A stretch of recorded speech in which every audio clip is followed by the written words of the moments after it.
कुनु हारिनि सायाव जोंहा गाज्रि मोननाय गैया ससियेल कनफ्लिक्ट बिखौ लानानै जानाङा जायफोरा दाबिदों बिथांमोनाबो मिसकनसेपसन साननाङा जोंनि स्पष्ट नीतिया जाहैबाय जोङो मोनद' हारिखौ थाखानाय एसटिनि जि स्टेटास बे स्टेटासजों समान पर्यायनि सम पर्यायनि एसटि जानायखौ जों मालाबाबो लुबैया संबिधानिक भाबै जोङो गासैथिंबो बिथिंजों जों टस नस जागोन कुनु कारनाव जाहाथे एसटि होआ आरो बिथांमोननो जाहाथे राजनैतिक भाबै संबिधानिक भाबै जिखुनु इकनमिक बायदिसिना प्रिभिलेज जिखिनि अधिकारफोर होनांगौ दङ होनानै बिथांमोनखौ जौगाहोनायनि थाखाय खामानि मावनांगौ दुलाराय बर' फरायसा आफादनिफ्राय फैबाय थानाय 10 नभेम्बर 2025 बे सानाव गुवाहाटीआव थानाय सनापुरनि मिनि स्टेडियामाव गासै 14टा ट्राइबेल माहारिनि आरो अल आसाम ट्राइबेल संघ गुबुन गुबुन माहारियारि आफाद एबसु टिएमपिके आरसु बा टिवा स्टुडेन्ट इउनियन गासै लोगो नांनानै सिसिटुआ जि मोनसे आमब्रेला अर्गानाइजेशन दङ बे आमब्रेला अर्गानाइजेशननि गेजेरजों मोनसे गिदिरथार ट्राइबेलफोरनि सुबुं गौमा अर्गानाइज खालामनाय जादों प्राय 1 लाख गेदारिंनि टारगेट खालामनानै सनापुरनि मिनि स्टेडियामाव 11टा बाजारनिफ्राय जानो गोनां बे सुबुं गौमायाव बयखौबो आं गिबियावनो बाहागो लानो थाखाय गोसो गोरबोनिफ्राय दुलाराय बर' फरायसा आफादनि जानानै बर' आइ आफा रायजो राजाजों लोगोसे आफादफोरखौ आं गुरैयै खावलायबाय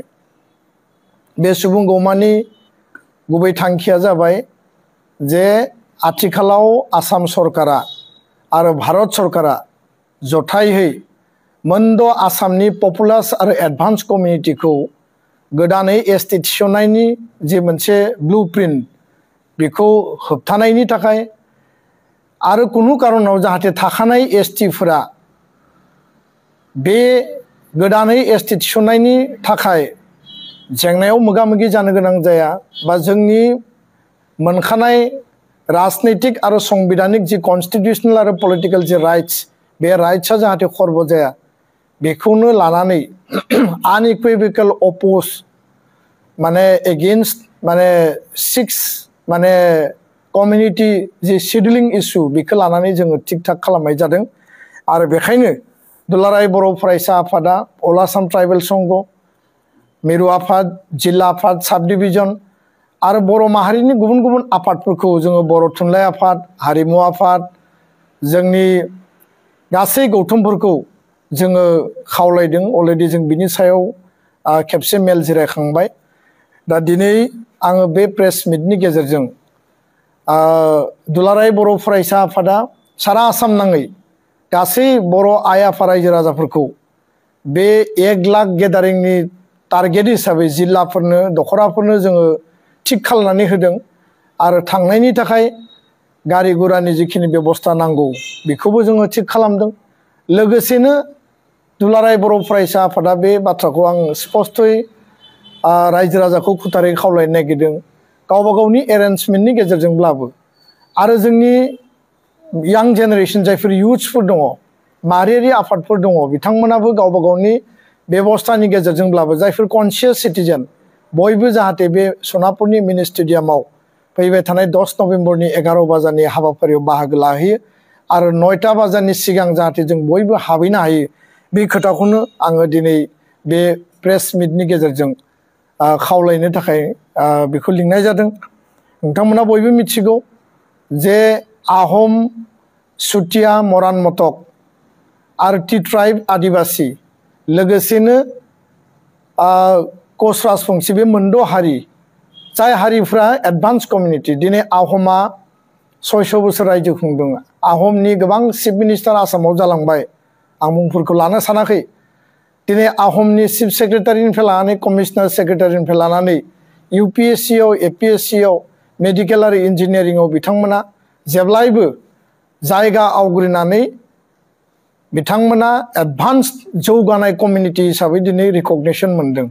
आरो आपार आसाम सारा आसामानो बिथांमोननि गासैबो कम्पिटिशनाव बिथांमोना दिनै डमिनेशनाव दोङो दिनै टि ट्राइब नंगौ बिथांमोननि माखासे हारिया गोग्लैसोनाय थेवबो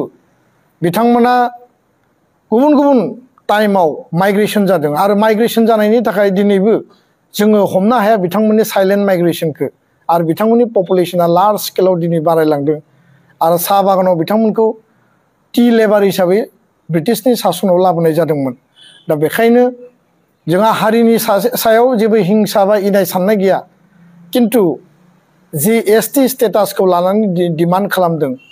बयबो बुंना लायो जे टि ट्राइबा जोङो 70 लाख दङ दिनै आहमा बुंना लायो जों 60 लाख दङ दिनै राजबंशियाबो बुंना लायो जोङो 40 लाख दङ जुदि बयबो बेबायदि क्लेम खालामनाय बायदि सुतिया मरान मटकनि संख्या खम थेवबो जुदि गासैखौ नायजोबोब्ला प्राय 1.5 कोटिसो संख्या बिथांमोना गावसोरनो आवग्रिनानै दङ आरो बिथांमोननि बे तथ्य दा दिनै एक्जिस्टिं ट्राइबेलनि संख्या जाबाय 45 लाख आरो बेयाव बांसिन माने नाम्बार्सखौ बर'फ्रानो माने 50% बे 45 लाखनि आधा बर'फ्रानो कभार खालायो दा बेखायनो जाय हारिफ्रा दिनै ट्राइबेल बिदों बिथांमोना एडभान्स बिथांमोना पपुलास जाय हारिफ्रा ट्राइबेल बिदों बिथांमोना ट्राइबेल जानायनि जे मोनबा क्राइटेरिया बा केटेगरिकेलि मोनसे क्राइटेरिया सेट खालामनाय जादोंमोन प्रिमिटिभ ट्रेड्सनि बाथ्रायानो होन कालचारनि बाथ्रायानो होन बिथांमोननि आइडेन्टिटिनि बाथ्रायानो होन जिअग्राफिकेल आइसोलेशननि बाथ्रायानो होन साइनेसनि खोथायानो होन आरोबाव जि बेकवार्डनेस गोग्लैसोनाय हारि हिसाबै बे क्राइटेरियाफ्रा मिट खालाया खारन registrar general of India national commission for scheduled tribe आरो ministry of tribals ministry of home affairs mainly RGI आरो NCST आव 8 टाइम्स बिथांमोना रिजेक्ट जादों आसाम सरकारा सिगांनि सरकाराव दैथायहरनाय रिकमेन्डेशनखौ भारत सरकारा RGI आ NCST आ रिजेक्ट खालामदों 8 टाइम्स आरो दिनै 8 टाइम्स बे रिजेक्ट जानाय बे हारिखौ दिनैहाय थांनाय 2019 आव राज्य सभायाव जोर जुलुमै भटनि अंकआव 2019 नि इलेक्शन 2021 नि विधानसभा इलेक्शन आरो पार्लियामेन्ट इलेक्शनखौ टार्गेट खालामनानै आरो बै समनि का आन्दोलनखौ होबथानायनि मोनसे परिकल्पनाजों माने RGI बा नेशनेल कमिशन फर शेड्युल्ड ट्राइबआव माने प्रेसिडेन्टआ सहि होआबासिनो NCST निया भाइस प्रेसिडेन्टनिफ्राय सहि लानानै RGI आव क्राइटेरिया मिट खालायाबासिनो क्राइटेरियाखौ बायदिसिना बेबस्थाजों मेनेज खालामनानै राज्य सभायाव बिलखौ टेबल खालामदों आरो दिनै बे बिला गोथां महरै दङ जिकुनु मुहूर्तआव जिकुनु बिनिमयाव राजनीतिक परिकल्पना आरो स्वार्थनि थाखाय 2026 नि आसामनि विधानसभानि बिसायख'थिखौ नायनानै आसाम सरकारा जिकुनु बिनिमयाव बेखौ पास खालामहोनायनि थाखाय रिकमेन्डेशन हरनायनि थाखाय दिनै खामानि मावनो नागिरनायखौ जों नुदों दा बेखायनो जों बयबो मिथिगौ 1996 आव 6 मासनि थाखाय कच राजबंशिनो अर्डिनेन्स अधिघोषणानि गेजेरजों ट्राइबेलनि स्टेटासखौ होनाय जादोंमोन आरो माजुलिया ST सीट माजुलियाव मिसिं मानसि थायो सनवाल बा ट्राइबेल मानसि थायो बेयाव गुबुनारि हारसा बा असमियाफोर दङब्लाबो ट्राइबेल सीट हिसाबै ट्राइबेलनि संख्यानो बारा आरो बे माजुलि सीटनिफ्राय करुणा दत्त होननाय सासे कच राजबंशी व्यक्तिया 6 मासनि थाखाय जि अर्डिनेन्स खालामनानै ST होदोंमोन बिथाङा बे समाव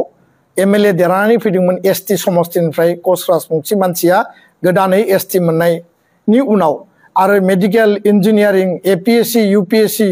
गोबां कलेज इउनिभार्सिटिनि एडमिशन साख्रि बाख्रियाव 1996 आव बिथांमोना आसामनि गोबां सीटखौ दखल खालामनो हादों दा बेखायनो साननो गोनां खोथाया बेनो जे दिनै आसाम विधानसभानि बिसायख'थिखौ नोजोर बोनानै आसामनि गिबि मन्थ्रिया बे खोथाखौ स्पष्टयै बुंदों जे मोनद' हारिनि ST होनायनि बेलायाव आसाम सरकारा पूर्ण समर्थन दङ दिनै जों नायदों जे BJP कंग्रेस AGP जेसेबां दोलोफोर दङ आसामाव पलिटिकेल पार्टिस बयबो समर्थन दङ 6 जनगोष्ठीखौ जनजातिकरण खालामनांगौ आरो दिनै ASU AGYCनिफ्राय लानानै जेसेबां ट्राइबेलनि अनगायै जेसेबां हारि हारिसाफोरनि माहारियारि फरायसा आफादफोर दङ बिथांमोनाबो बयबो समर्थन खालायो जे ट्राइबेल होनायाव जोङो सापर्ट खालायो रावहाबो दिनै बादा गैया दा बेबायदि पर्यायाव आसामनि गिबि मन्थ्रिया बुंदों जे थांनाय समाव आसाम सरकारा जे मोनसे रिकमेन्डेशन हरदोंमोन तरुण गगৈनि समाव प्रणब गगৈ जे स्पिकार विधानसभानि बिथांनि इनिशिएटिभआव रायलायलायनायनि गेजेरजों जे थाखानाय एसटि खौ खहा खालायाबासिनो एसटि होनायाव जोंहा आपत्ति गैया होननानै बेबायदि रिकमेन्डेसन हरदोंमोन आरो फैबाय थानाय 25 नभेम्बराव आसाम विधानसभायाव थाखानाय एसटि खौ खहा खालायाबासिनो एसटि खालामनायनि जि रिकमेन्डेसन बेखौ उइथड्र खालामनानै एसटि खालायोब्ला थाखानाय एसटि नि खहा जागोन आरो बेबायदिनो जों अधिकारखौ होगोन होननानै दिनै आसामनि गिबि मन्थ्रिया स्पष्टयै बिथाङा स्टेटमेन्ट लाखिदों आरो बेयो जोंनि थाखाय साननो गोनां आसाम विधानसभायाव 22 जन एमएलए फोर दङ ट्राइबेल एमएलए मन्थ्रिफोर दङ 7 स्पिकार दङ डेपुटि स्पिकार दङ आरो एमएलए फोर दङ गुबुन गुबुन हानजानि गुबुन गुबुन पार्टिनि दा बिथांमोना मा रल लायो बे 25 नभेम्बरावसो जों नुगोन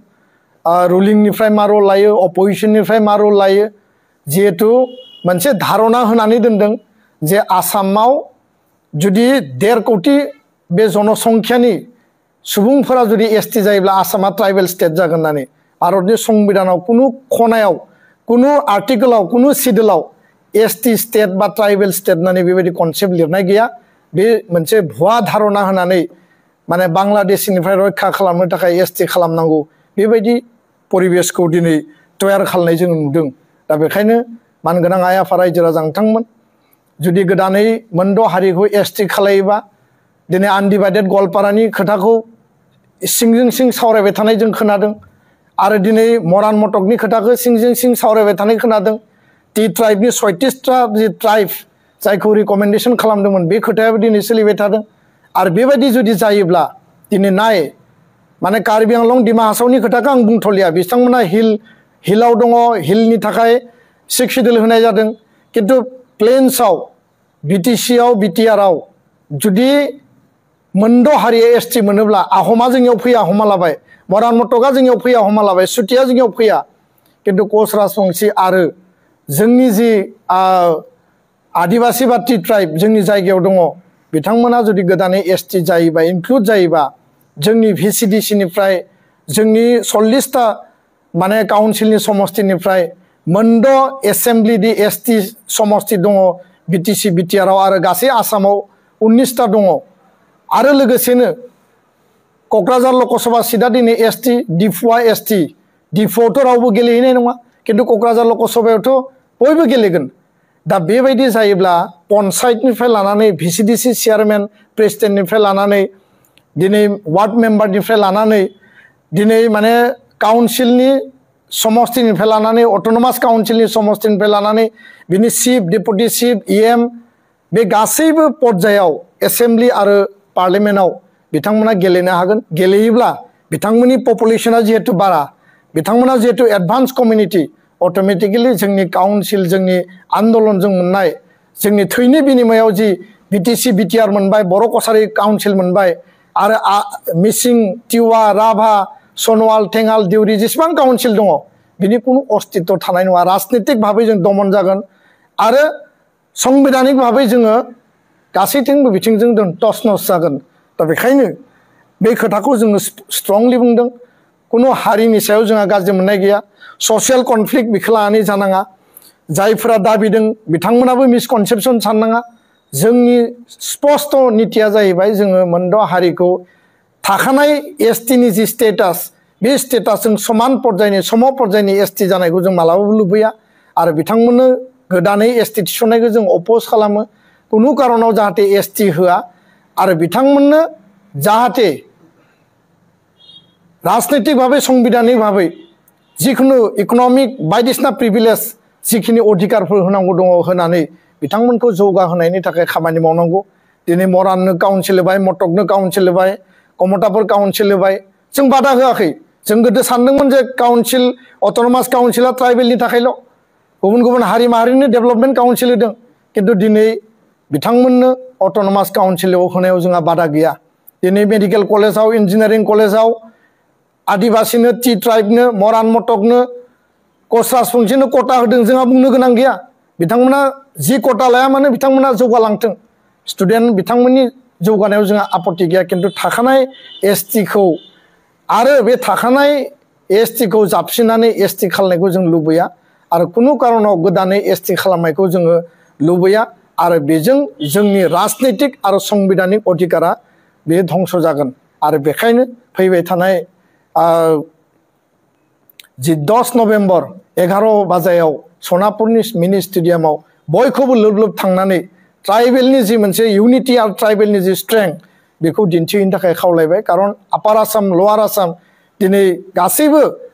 एसटि दाबिग्रा आफादफोरा दिन रात आन्दोलन खालामनानै आसामखौ सोमावग्लुंनायखौ जों नुदों आरो बेखौ लानानै सरकारा दिनै गिनानै बिथांमोननि प्रेसाराव 2026 नि विधानसभा इलेक्शननि परिकल्पना आरो देरहानायनि सार्थआव दिनै बे बिलखौ पास खालामनानै बा रिकमेन्डेसन हरनानै भारत सरकारखौ